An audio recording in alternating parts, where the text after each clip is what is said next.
আসসালামু আলাইকুম রহমতুল্লাহি ওবরাকাতু। দেশ এবং বিদেশ থেকে যারা দেখছেন, পরবর্তীতে দেখবেন, সকলকে মোবারকবাদ।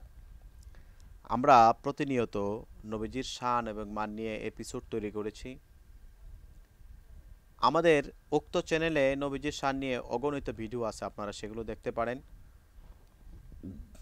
আজকে আমরা আলোচনা করব নবীজির মোজেজা থেকে কয়েকটি মোজেজা, ইনশাল্লাহ। আশা করি আপনাদের ভালো লাগবে। 3টি ডিম থেকে সকলে পরিতৃপ্ত হয়ে খাওয়ার একটি ঘটনা। ইমাম ওয়াকিদি ও আবু নাইম রদিয়াল্লাহু তাআলা আনহু হযরত জাবের রদিয়াল্লাহু তাআলা থেকে বর্ণনা করেন যে সময় নবী করিম সাল্লাল্লাহু আলাইহি সাল্লাম গাজওয়া জাতুর রিকা এ যাত্রা করার মনস্থ করলেন, তখন আলবা ইবনে রিয়াদ হারেসি 3টি উট পাখির ডিম নিয়ে নবীজির কাছে আরজ করলেন, ইয়া রাসূলুল্লাহ, ডিমগুলো আমি উট পাখির বাসা থেকে পেয়েছি। তিনি বললেন, জাবের, ডিমগুলো নিয়ে রান্না করে আনো।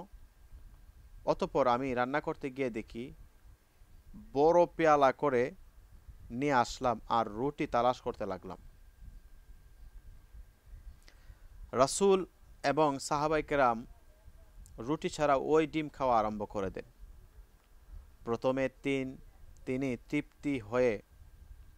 পরিতৃপ্ত হলেন এবং 3টি ডিম পুরোটাই রয়ে গেল। অতঃপর দাঁড়িয়ে গেলেন। এরপর ওই ডিম থেকে তার সকল সাহাবায়ে কেরাম খেলেন। অতঃপর আমরা ধীরে ধীরে রওনা হয়ে গেলাম। জালালউদ্দিন সৈয়ুতির আল কাসাইসুল কুবরার প্রথম খণ্ড 375 নম্বর পৃষ্ঠা থেকে আলোচনাটা, মানে রাসূল এক জায়গায় দিয়ে রওনা করেছিলেন, সেখানে যাওয়ার সময় উট পাখির বাসা থেকে 3টি ডিম পাওয়া হয়েছিল। উট পাখি আপনারা যারা জানেন, বড় বড় পাখি হয় উট পাখি। সেই পাখিগুলো উঠতে পারে না, তো উট পাখির ডিমগুলো রাখার পরে নবী বললেন, হে সাহাবী, তোমরা এই পাখির ডিমগুলো রান্না করে নিয়ে আসো। সাহাবী দৌড়ে গেলেন, রান্না করলেন, কিন্তু রুটি না থাকার কারণে ডিমগুলো নিয়ে গেলেন একটি পাত্র করে। সাহাবায়ে কেরাম রুটি না পেয়ে ডিম খেতে লাগলেন। খাওয়ার শেষ করে দেখলেন যে যতটুকুন ডিম ছিল ততটুকুনই রয়ে গেছে, কিন্তু সাহাবায়ে কেরাম খেয়ে ফেলছে।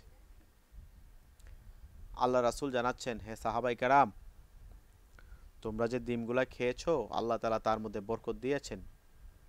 একটু ভাবে চিনতে দেখেন, এমন একজন পয়গম্বর জমিনে এসেছে যেই নবীজি খাবারের মধ্যে হাত দিলে সেই খাবার বরকত হয়ে যায়। যেই পয়গম্বর গাছের মধ্যে ধরলে মরা গাছে ফুল ফুটে ফল ধরে আসে। যেই নবী মরুভূমির দিয়ে দিয়ে রওনা করলে আকাশের মেঘমালা ছায়া দেয়। যে আল্লাহ রাসূল শাহাদাত আঙ্গুল মুবারক ইশারা করলে চন্দ্র দ্বিখণ্ডিত হয়ে যায়। এই নবীজির শানমান যেন আল্লাহ তাআলা আমাদের জবানে বেশি বেশি করে বলার তৌফিক দান করুন। আসসালামু আলাইকুম ওয়া রাহমাতুল্লাহি ওয়া বারাকাতুহু।